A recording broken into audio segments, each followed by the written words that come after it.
I was born in Pakistan and I grew up as a Muslim, and all my life I was taught to follow Allah, and Muhammad is the final prophet of Islam. And I was taught that, and I believed that there was 4 books that came from heaven, but the final book was the Quran, and it was the final revelation. And so I used to go to study the Quran after school for 3 to 4 hours at a time every single day, because my family wanted me to be ingrained with the truth of what I believed. And the one thing I remember as a Muslim was that I was always opposed or brought up to oppose the deity of who Jesus is. The Quran talked about Jesus, but we could never call him the Son of God. That was blasphemy. In fact, that was the greatest sin that any Muslim could ever commit, was to confess that Jesus is the Son of God. And so that's the mindset I was brought up with. And I was brought up with, I wanted to be a servant of God. I wanted to obey God. I wanted to be obedient. I wanted His will for my life. I wanted to know just obey Him and submit to Allah. There's a hope in every Muslim heart, and was in mind that I would go to heaven, but I thought I could only go to heaven through good works. And so I would hope that God would one day have mercy on me. But there was no real guarantee. And one thing I remember, even as a young child, sitting on a couch in my living room, I was probably 5, 6 years old, and I remember thinking that whoever God is, I wonder, is He a good God? How is He? I wanted I just inquired in my heart. I didn't really have an answer at that time. But I remember thinking thoughts like that, wanting to know more than what I did know about God or Allah, as I would say, as a Muslim. I wanted to have a higher education in my life, and I left the country for the purposes of education. And then later I got involved in business. And in business, some of the people I was connecting with and working with, many of them were Christians, or they believed that Jesus was the Son of God. Now this I did not like, because as a Muslim, this was an open confrontation, because I thought that they were deceived and that the Bible was inaccurate, that it was changed. And I remember telling them that the Bible's changed, it's inaccurate, that it's not correct, and that you should not call Jesus as God's Son, and that's blasphemy. And that's really where my first introduction to Jesus came along. Some people, I do remember, they had a peace about them. And not all of them, but some of them had some kind of peace I could tell that they had. And that, I was a little curious about that, but not enough to investigate. I was more interested in saying, let's bring these Christians and help them see the Quran. Let them accept Islam and submit to Allah. That is what I was trying to do. I was invited to, first I was invited to a church. And I said, no, I don't go to church. I'm a Muslim. Don't invite me to church. But you can come to a mosque if you like, I said to them. So then later they invited me, some Christian businessmen invited me to a business conference where there were successful people in business training on how to be successful in business. So I knew that I wanted education. I wanted to learn how to be successful. That's why I was getting more education. And so I went to this conference, and there was probably 20,000 people in this auditorium. And on the Sunday morning, they stopped the conference and they had this service. They called it a Christian service, which I thought that only occurred in a church or a building. So here was something that they were going to do that I didn't want to go to. But someone said to me, if you come to this service, you can have a front row seat. And as you sit in the front row after this conference is over, you can keep your seat for the remainder of this business conference. So that was a good idea, because I was going to be there. Secondly, they said whoever's going to be speaking is a businessman. He's not a priest. He's not some kind of religious leader. He's just a businessman.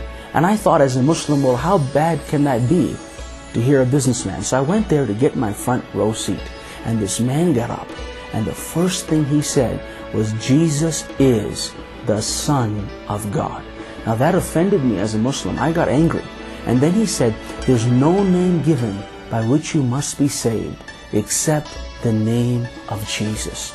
And he said, if you reject Jesus, He goes, you will go to hell. And I did not like that at all. But he said one other thing. He said, but if you receive Jesus, then you are guaranteed to go to heaven and spend eternity with Jesus. Now that made me mad too. And that was the beginning of me hearing about Jesus and how they were very bold about him. There was a boldness about this Jesus. But I thought the man speaking was deceived. And I said, it's my responsibility as a Muslim to go speak to him and correct him, because I thought he was wrong. And so he did this invitation for people out of the audience to come to the front by the stage, and he basically was inviting them to come to Jesus. I didn't quite understand, but when he gave the invitation, I got up and I ran, and I was one of the first people there because I thought I could talk to the man now. But by the time I got to the front of this stage, I noticed hundreds of people started to come out of the aisles, and they began to run to the front. And so when I got to the front, I got stuck to the front of the stage. And all these people were there. It was literally about 3,000 to 5,000 people. And I didn't know what to do. I thought maybe I should leave, but I couldn't. I got stuck.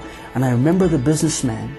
He had tears in his eyes, and he was looking at everybody, and he said, I want you to repeat this prayer after me. And he started his prayer by saying, Jesus is the Son of God. And I said, no, I can't say that. I'm a Muslim. So I said my kalma. I said, if they're going to say something like that, I'm going to say my kalma, which is the statement of faith of a Muslim. And I said that, and I left there. And two of my Christian friends came to me, and they wanted to give me a hug. And they said, congratulations. And I said, what for? And they said, well, you went to receive and become a Christian. I said, no, don't you ever call me a Christian. I'm a Muslim. And I remember saying to them, I said, the mountains can shake, the earth can move, but there's nothing on this earth that can make me say that Jesus is the Son of God. I went to another conference, and again they reserved me a front row seat for that Sunday morning. So I went there, and I realized that they give invitation after talking about Jesus being the way, the truth, and the life. They gave invitation to invite people to the front again, and I went to the front again. But that's when I realized that they were trying to win people to Jesus through business. And I made a decision as a Muslim that I would do the same thing, and I would hold meetings and preach from the Quran and give open invitation to Christians and other people to come to Islam, accept Muhammad as the final prophet, and to embrace Islam and submit to Allah. That's what I wanted to do as a Muslim. But I had to learn how they were doing it, because in business I was taught, learn from them who are already successful. But I noticed they had a lot of good results, and I wanted to learn what they were doing so I could learn and be integrate with their community and be able to do it for Islam. And that is how it all began. But then I went back to another conference, and I went to spy and to see how they do it. And I remember they were doing and talking about how Jesus is the Son of God, how anyone who believes upon Jesus or even calls upon His name will become a son or a daughter or a child of God. They would receive the right to become children of God. I remember they were talking about that. Then at the end, this businessman asked all the people in the audience to stand up, about 20,000. So out of courtesy, I stood up as well. And I knew now that he was about to give this invitation to the front like they normally do. And I knew I did not need to respond, because now I knew what it meant. So while I stood there and he began to invite people to this front, suddenly the living God showed up. And when God came, I knew with every fiber of my being, my very spirit, my soul, my very body, that I was standing before the Most High God. And His presence stood right before me, went right through me, encircled me. I felt ambushed, and I was alone with God. I had so many questions in my mind. I didn't understand what's going on. Why is God manifesting Himself? What's happening? I never experienced the majesty of God, but I knew that I was standing before Him. And I asked Him one question, and I said, God, as loud as I could from my heart, I said, God, what are you doing here?